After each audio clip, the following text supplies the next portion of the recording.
The Quincunx by Walter de la Mare.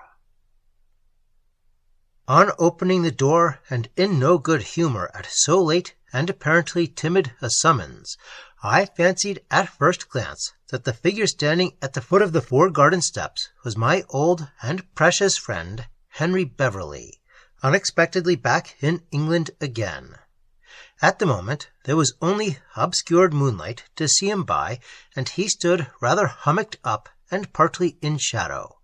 If it hadn't been Henry, one might have supposed this visitor was the least bit apprehensive. "Bless my heart," I began, delight mingled with astonishment, then paused. For at that moment a thin, straight shaft of moonlight had penetrated between the chimney stacks and shone clear into the face of a far less welcome visitor, Henry's brother Walter. I knew he was living rather dangerously near, but I kept this knowledge to myself. And now in his miniature car, which even by moonlight I noticed would have been none the worse off for a dusting, he had not only rooted me out, but was also almost supplicating me to spend the night with him, in a house which had, I heard with surprise, been left to him by an eccentric aunt recently deceased, about 2 miles away.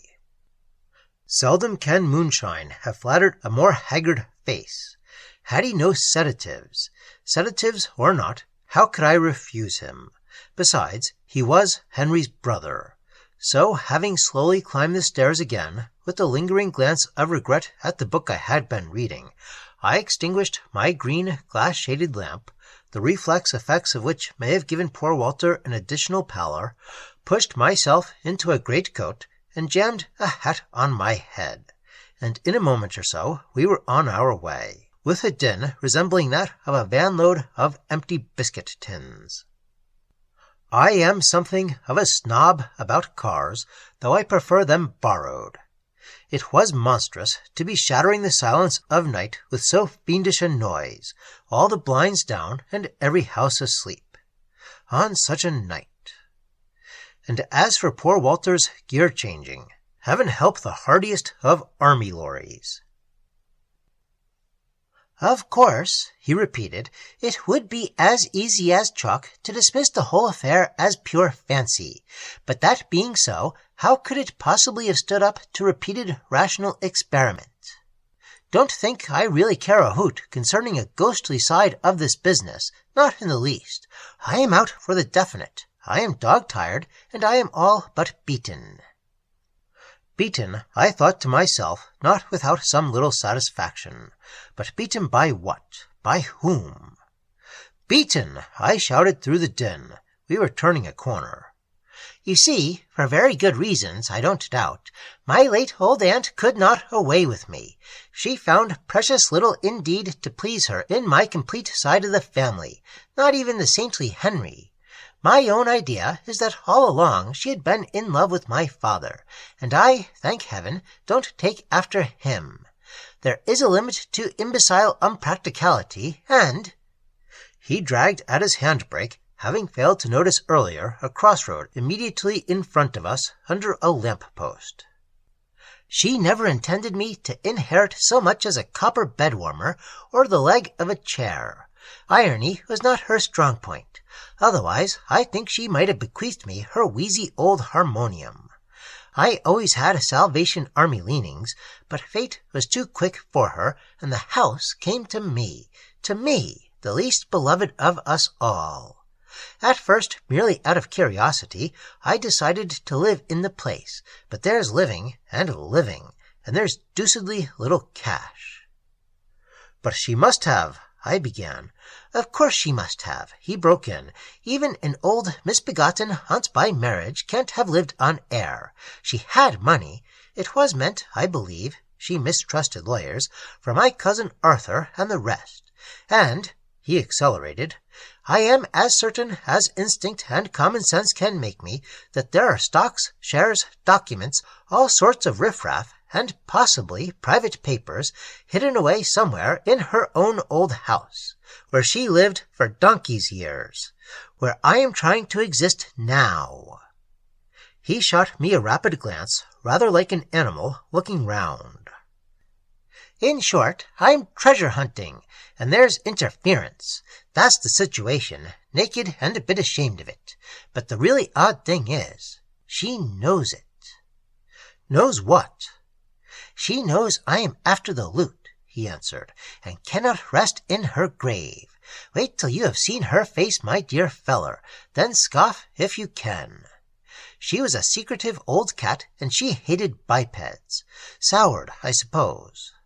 And she never stirred out of her frowsy seclusion for nearly 20 years. And now, her poor Arthur left gasping, she is fully aware of what her old enemy is at. Of every move I make. It's a fight to, well, past the death between us, and she is winning. But my dear Beverly, I began. My dear Rubbish, he said, squeezing my arm. I am as sane as you are, only a little jarred and piqued. Besides, I am not dragging you out at this time of night on evidence as vague as all that. I'll give you positive proof. Perhaps you shall have some pickings. We came at length to a standstill before his antiquated inheritance. An ugly, awkward house, it abutted sheer onto the pavement. A lamp shone palely on its walls, its few beautifully proportioned windows, and it seemed, if possible, a little quieter behind its 2 bay trees, more resigned tonight than even its darkened neighbors were. We went in, and Beverly, with the candle, led the way down a long corridor. The front room, he said, pointing back, is the dining room. There is nothing there, simply the odor of 50 years of lavendered cocoon, 50 years of seed cake and sherry. But even to sit on, there alone, munching one's plebeian bread and cheese, is to become conscious. Well, it is to become conscious. In here, though, it is a mystery. We stood together in the doorway, peering beneath our candle into a low-pitched, silent, strangely attractive, and old-fashioned parlor. Everything within it, from its tarnished cornice to its little old parrot-green beaded footstool, was the accumulated record of one mind, one curious, solitary, human individuality, and it was as silent and unresponsive as a clam. What a fascinating old lady, I said. Yes, he answered in a low voice. There she is. I turned in some confusion, but only to survey the oval-painted portrait of Miss Lemieux herself. She was little, narrow, black-mittened, straight-nosed, becurled, and she encountered my eyes so keenly, darkly, tenaciously, that I began to sympathize with both antagonists. Now this is the problem, he said, making a long nose at it, and turning his back on the picture. I searched the house last week, from garret to cellar, and intend to begin again. The doubloons, the diamonds, the documents are here somewhere, and as R.L.S. said in another connection, if she's hide, then I'm seek. On Sunday I came in here to have a think. I sat there, in that little chair, by the window, staring vacantly in front of me, when presently, in some indescribable fashion, I became aware that I was being stared at. He touched the picture hanging up on its nail behind him with the back of his head. So we sat, she and I, for about 10 solid minutes, I should think. Then I tired of it. I turned the old Sphinx to the wall again and went out. A little after 9 I came back. There wasn't a whisper in the house. I had my supper, sat thinking again, and fell asleep. When I awoke, I was shivering cold. I got up immediately, went out, shut the dining-room door with my face towards this one, went up a few stairs, my hand on the banister, and then vaguely distinguished by the shadow that the door I had shut was ajar. I was certain I had shut it. I came back to investigate, and saw her. He nodded towards the picture again. I had left her, as I supposed, in disgrace, face to the wall. She had, it seemed, righted herself. But this may have been a mistake. so I deliberately took the old lady down from her ancestral knell and hid her peculiarly intent physiognomy in that cushion. Dare not wild heart grow fonder, lie there, my love, lie yonder. Then I locked windows, shutters, and door, and went to bed. He paused and glanced at me out of the corner of his eye. I dare say it sounds absurd, he said, but next morning when I came down, I dawdled about for at least half an hour before I felt impelled to open this door. The chair was empty. She was up. Any charwoman, I ventured. On Tuesdays, Fridays, and at the weekends, he said. You are sure of it? He looked vaguely at me, tired and protesting. Oh, yes, he said. Last night's was my 5th experiment. And you want me? Just to stay here and keep awake. I can't. That's all. Theorizing is charming and easy, but the nights are short. You don't appear to have a vestige of nerves. Tell me, who is playing this odd trick on me? Mind you, I know already. Somehow, it's this old Shees who is responsible, who is maneuvering. But how? I exchanged a long look with him, with the cold blue gaze in the tired pallid face, then glanced back at the portrait, into those small, feminine, dauntless, ink-black eyes. He turned away with the vague shrug of his shoulders. Of course, he said coldly, if you'd rather not. Go to bed, Beverly, I answered. I'll watch till morning. We are, you say, absolutely alone in this house. Physically, yes, absolutely alone. Apart from that old cat, there is not so much as a mouse stirring. No rival heirs, no positive claimants. None, he said, though, of course, it's only my aunt. We stood in silence. Well, good night then, but honestly, I am rather skeptical. He raised his eyebrows, faintly smiled, something between derision and relief, lifted the portrait from the wall, carried it across the room, leaned it against the armchair in the corner. There, he muttered. Check, you old witch. It's very good of you. I'm sick of it. It has relieved me immensely. Good night. He went out quickly, leaving the door ajar. I heard him go up the stairs, and presently another door above slammed. I thought at first how few candles stood between me and darkness. It was now too late to look for more. Not, of course, that I felt any real alarm. Only a kind of curiosity that might perhaps leap into something a little different when off its guard. I sat down and began meditating on Beverly, his nerves, his pretenses, his venomous hatred of, well, what?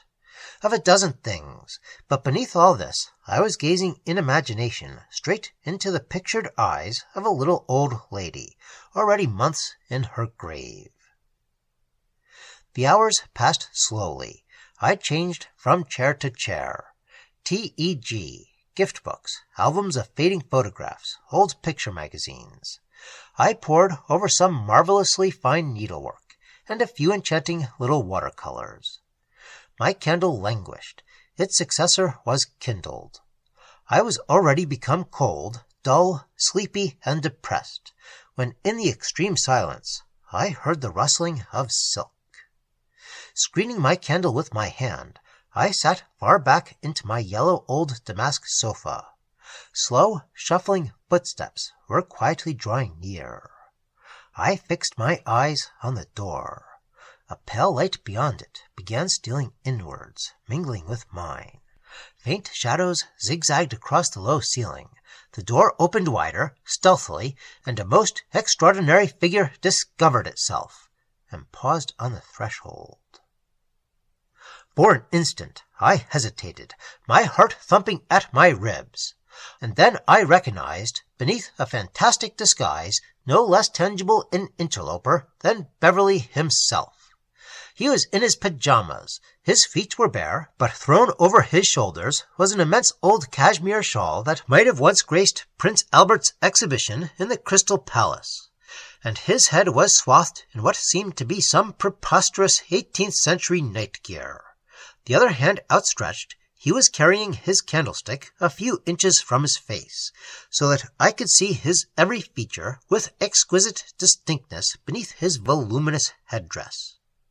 It was Beverley right enough. I noticed even a very faint likeness to his brother, Henry, unperceived till then. His pale eyes were wide and glassily open, but behind this face, as from out of a mask, keen, wizened, immensely absorbed, peered his little old enemy's unmistakable visage, Miss Lemieux. He was in a profound sleep, there could be no doubt of that. So closely burned the flame to his entranced face, I feared he would presently be setting himself on fire. He moved past me slowly with an odd, jerky, constricted gait, something like that of a very old lady. He was muttering, too, in an aggrieved, queer, far-away voice. Stooping with a sigh, he picked up the picture, returned across the room, drew up and mounted the parrot-green footstool, and groped for the nail in the wall not 6 inches above his head. At length he succeeded in finding it, sighed again, and turned meditatively, his voice rising a little shrill, as if in altercation. Once more he passed me by unheeded, and came to a standstill, for a moment peering through curtains a few inches withdrawn into the starry garden. Whether the odd consciousness within him was aware of me, I cannot say. Those unspeculating, window-like eyes turned themselves full on me, crouched there in the yellow sofa. The voice fell to a whisper. I think that he hastened a little. He went out and closed the door, and I'd swear my candle solemnly ducked when his was gone. I huddled myself up again, pulled up a rug, and woke to find the candle stub still alight in the dusk of dawn, battling faintly together to illuminate the little vivid painted face leaning from the wall, and that, on my soul, showing not a symptom of fatigue in this delicate spring daybreak, indeed appeared more redoubtable than ever. I sat for a time, undecided what to be doing, what even to be thinking. And then, as if impelled by an inspiration, I got up, took down again the trophy from its nail, and with my penknife gently prized open the back of its gilded frame. Surely it had occurred to me it could not be mere vanity, mere caprice or rancor, that could take such posthumous pains as this. Perhaps, ever dimly aware of it as he was in his waking moments, merely the pressing subconscious thought of the portrait had lured Beverley out of his sleep. Perhaps. I levered up the thin dusty wood. There was nothing beneath. I drew it out from the frame, and then was revealed, lightly pasted on the back, a scrap of yellowed paper, scrawled with 5 crosses in the form of a quincunx. In one corner of this was a large capital Italianate P, and beneath the central cross was drawn a small square. Here was the veritable answer before my eyes.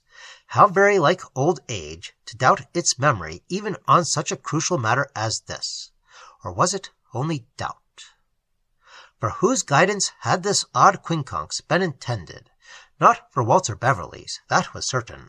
Standing even where I was, I could see between the curtains the orchard behind the house, pale in the dawn with its fast-fading fruit blossom. There, then, lay concealed the old lady's secret hoard. We had but to exercise a little thought, a little dexterity, and precaution, and Beverley had won. And then suddenly, impetuously, rose up in my mind an obstinate distaste of meddling in the matter. Surely, if there is any such thing as desecration, this would be desecration. I glanced at the old, attentive face looking up at me, the face of one who had, it seemed, so easily betrayed her most intimate secret, and in some unaccountable fashion there now appeared to be something quite other than mere malice in its concentration, a hint even of the apprehension and entreaty of a heart too proud to let them break through the veil of the small, black, fearless eyes. I determined to say nothing to Beverley, watch yet again, and, if I could find a chance, dig by myself, and make sure of the actual contents of Miss Lemieux's treasury before surrendering it to her greedy, insensitive heir. So once more the portrait was rehung on its rusty nail. He was prepared for my skepticism, but he did not believe, I think, that I had kept unceasing watch. "I am sure," he said repeatedly, "absolutely sure, that what I told you last night has recurred repeatedly. How can you disprove my positive personal evidence by this one failure, by a million negatives? It is you who are to blame, that tough, bigoted common sense of yours."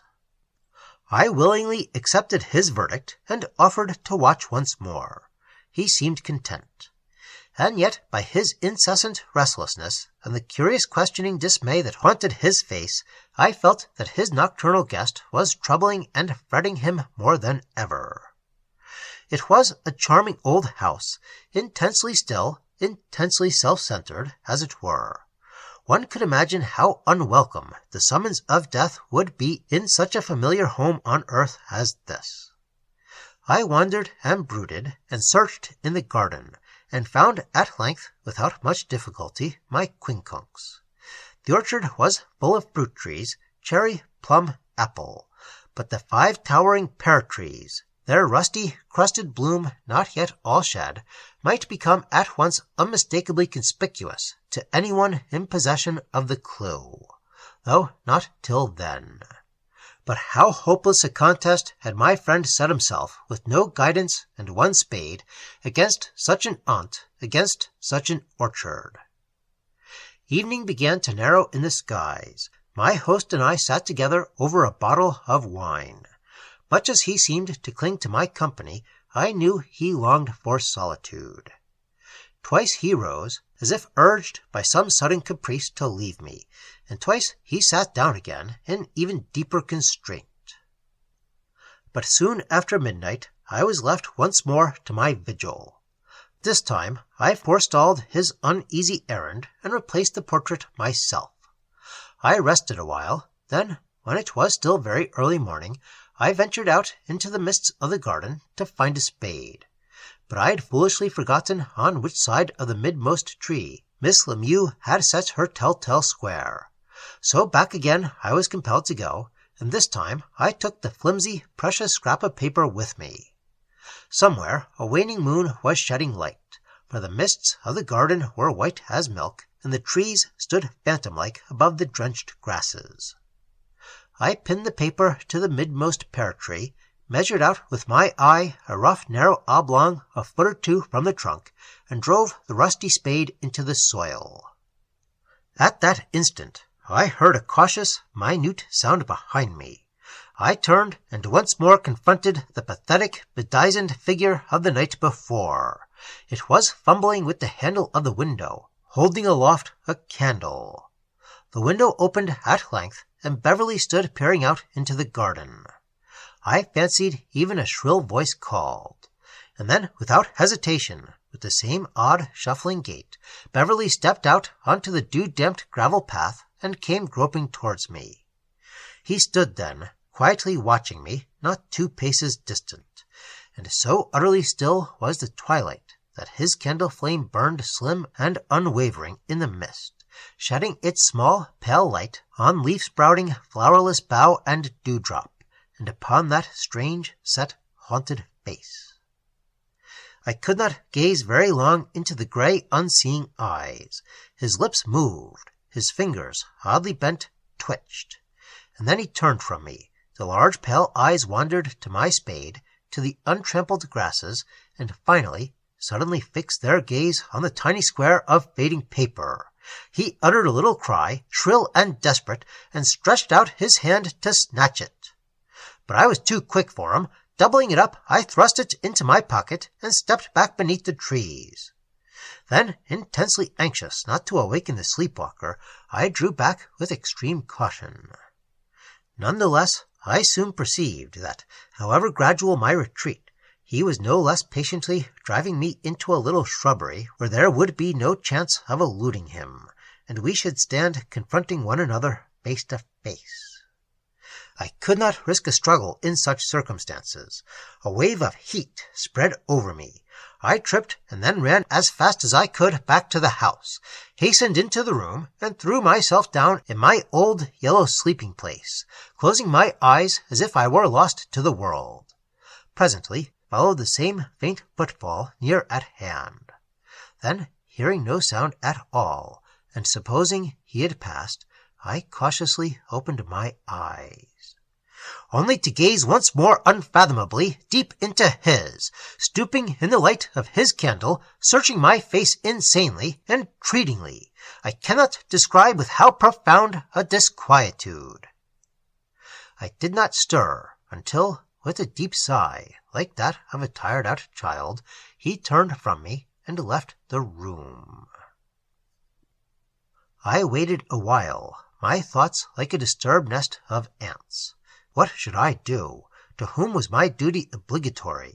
To Beverly, feverishly hunting for wealth not his, even if it existed, by else than earthly right, or to this unquiet spirit that I could not but believe had taken possession of him, struggling only I knew how bravely, piteously, and desperately to keep secret what?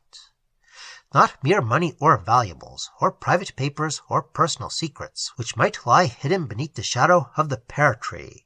Surely never had eyes pleaded more patiently and intensely, and less covetously, for a stranger's chivalry, nor from a wilder ambush than these that had but just now gazed into mine. What was the secret? What lure was detaining on earth a shade so much in need of rest? I took the paper from my pocket. Light was swiftly flowing into the awakening garden. A distant thrush broke faintly into song. Undecided, battling between curiosity and pity, between loyalty to my friend and loyalty to even more than a friend, to this friendless old woman's solitary perturbed spirit, I stood with vacant eyes upon the brightening orchard, my back turned on portrait and room. A hand, no man's asleep or awake, touched mine. I turned, debated no more. The poor jaded face was gray and drawn. He seemed himself to be inwardly wrestling, possessed against possessor. And still the old bygone eyes within his own, across how deep an abyss, argued, pleaded with mine. They seemed to snare me, to persuade me beyond denial. I held out the flimsy paper between finger and thumb. Like the limb of an automaton, Beverly's arm slowly raised his guttering candle. The flame flowed soft and blue. I held the paper till its heat scorched my thumb. Something changed. Something but just now there was suddenly gone. The old drawn face melted, as it were, into another. And Beverly's voice broke out inarticulate and feverish. I sat him down and let him slowly awaken. He stared incredulously to and fro, from the window to me, to the portrait, and at last his eye fell on his extraordinary attire. "I say," he said, "what's this?" "Seemingly," I said, "they are the weeds of the malevolent aunt who has been giving you troubled nights." "Me?" he said, not yet quite free from sleep. "Yes," I said. He yawned. "Then I have been fooled," he said. I nodded. I think that even tears came into his eyes. The May morning Heragium of the wild birds had begun, every singer seemingly a soloist in the enraptured medley of voices. "Well, look here," he said, nodding a stupid, sleep-drowsed head at me. "Look here. What you think of an aunt who hates a fellow as much as that, eh? What you think?" "I don't know what to think," I said.